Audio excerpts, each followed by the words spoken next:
Friends,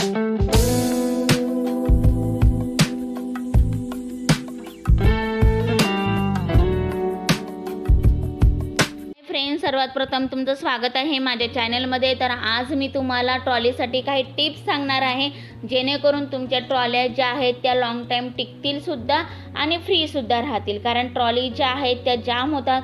तर इथे तुम्ही बघू शकता मी हा स्प्रे मारते आहे, कारण हा स्प्रे जो आहे तो रस्ट फ्री होण्यासाठी असतो। हा तुम्हाला इझिली हार्डवेअरच्या दुकानामध्ये मिळून जाईल। याला WD-40 असे म्हणतात।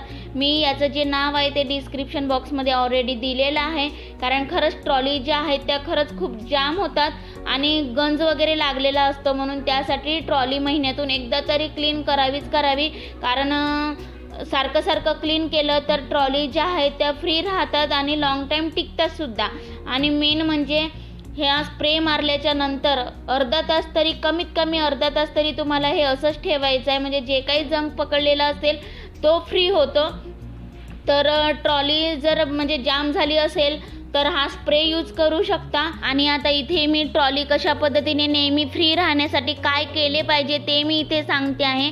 तर इथे मी एका प्लेटमध्ये खोबरेल तेल घेतलं आणि कॉटन घेतलेला आहे, तो व्यवस्थित डीप करून घ्यायचा आहे। आणि आता ह्या ट्रॉल्याच्या ज्या म्हणजे काळ्या पट्ट्या आहेत ते तिथे व्यवस्थित ऑइल जे आहे ते व्यवस्थित लावून घ्यायचं आहे सगळीकडे। जिथपर्यंत माझा हात पोहोचतो तिथपर्यंत मी लावण्याचा प्रयत्न करते आहे, तुम्ही बघू शकता इथे। तर अशाच पद्धतीने मी नेहमी लावत असते। तुम्ही कॉटनच्या ऐवजी एखादा कपडा वगैरे असेल तो सुद्धा यूज करू शकता, किंवा तुम्ही एखादा ब्रश वगैरे असेल त्याच्या साहाय्याने पण तुम्ही लावू शकता। पण मी नेहमी कॉटन यूज करते, म्हणून त्यामुळे मी आता सुद्धा कॉटनच यूज करते आहे। तर खोबरेल तेलाऐवजी तुम्ही दुसरा सुद्धा तेल यूज करू शकता, पण खोबरेल तेल केलं तर अतिउत्तमच। तर आणि ह्या काळ्या पट्ट्या ज्या आहेत तिथे कॉटन जेव्हा आपण म्हणजे तेल लावतो त्यावेळेला खूप घाण असते, तर ते कॉटन जे आहे ते खराब होतं, म्हणजे काळा वगैरे होतं।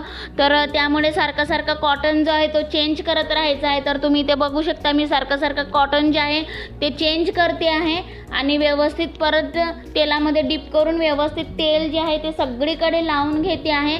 तर अशा प्रकारे नेहमी हे करत राहायचं आहे, म्हणजे जेणेकरून ज्या ट्रॉल्या ज्या आहेत त्या फ्री राहतील आणि लॉंग टाइम टिकतील सुद्धा। तर अशा प्रकारे नेहमी ऑइलिंग करत असते। तर दुसरी सुद्धा मी टिप्स सांगते। तर इथे म्हणजे तुम्हाला हे जे मी म्हणजे हे घेतलेलं आहे बॉटल, तर ही जी बॉटल आहे तुम्हाला इझिली बाजारामध्ये 10 रुपयाला मिळेल। तर तुम्ही यामध्ये खोबरेल तेल टाकून तुम्ही इथे ट्रॉल्यांमध्ये म्हणजे व्यवस्थित, म्हणजे कारण काय होतं ते जे बारीक टोक असतं तर व्यवस्थित ऑइल जे आहे ते सगळीकडे व्यवस्थित लागतं। तर तुम्ही याच्याने सुद्धा म्हणजे तेल म्हणजे यूज करू शकता, म्हणजे अशा पद्धतीने सुद्धा तुम्ही लावू शकता। तर मी आता सगळीकडे व्यवस्थित लावून घेते तेल। तर कशा वाटल्या आजच्या टिप्स मला नक्की कमेंटद्वारे कळवा। आणि जर तुम्ही माझ्या चॅनलवर नवीन असाल तर सबस्क्राईब करायला विसरू नका। तर भेटूया अशाच नवीन पुढच्या व्हिडिओमध्ये, तोपर्यंत बाय बाय।